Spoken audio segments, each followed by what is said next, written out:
ധാരാളം അവതാരങ്ങൾ വന്നിട്ടുണ്ട്.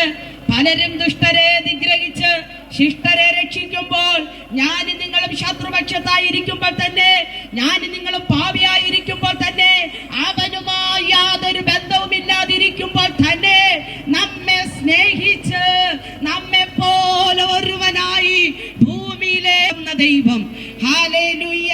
യേശു 30-ാം തിരുവയസ്സിൽ തന്റെ ഐഹിക ശുശ്രൂഷ ആരംഭിച്ചു. അവൻ രോഗികളെ സൗഖ്യമാക്കി.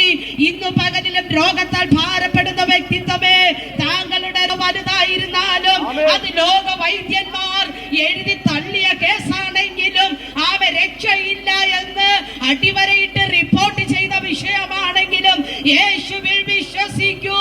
കർത്താവായ യേശു കരം താങ്കളുടെ മേലൊന്ന് നീട്ടപ്പെട്ടാൽ സൗഖ്യം പ്രാപിക്കും. അവൻ കുഷ്ഠരോഗികളെ തൊട്ട് സൗഖ്യമാക്കി. യേശുവിനെ തൊട്ടവരും യേശു തൊട്ടവരും സൗഖ്യമാകാതിരുന്നില്ല. 12 വർഷമായി രക്തസ്രാവത്താൽ പിടിക്കപ്പെട്ട ഒരു സഹോദരി തന്റെ മുതലുകളൊക്കെയും വൈദ്യന്മാർക്ക് ചെലവഴിച്ചിട്ടും സൗഖ്യമില്ലാതെ ഭാരപ്പെട്ടപ്പോൾ, ഞാൻ യേശുവിന്റെ വസ്ത്രത്തിന്റെ അഗ്രമെങ്കിലും തൊട്ടാൽ എനിക്ക് സൗഖ്യം ലഭിക്കുമെന്ന് വിശ്വാസത്തോടുകൂടെ ഇറങ്ങി വന്ന വസ്ത്രാഗ്രം തൊട്ട നിമിഷത്തിൽ തന്നെ അവൾ പൂർണ്ണ സൗഖ്യമുള്ളവളായി തീർന്നു. ആ യേശു സൗഖ്യമാക്കുവാൻ ഇന്നും ജീവനോടെയുണ്ട്. അവൻ ഇന്നും രോഗികളെ സൗഖ്യമാക്കുന്ന ദൈവം.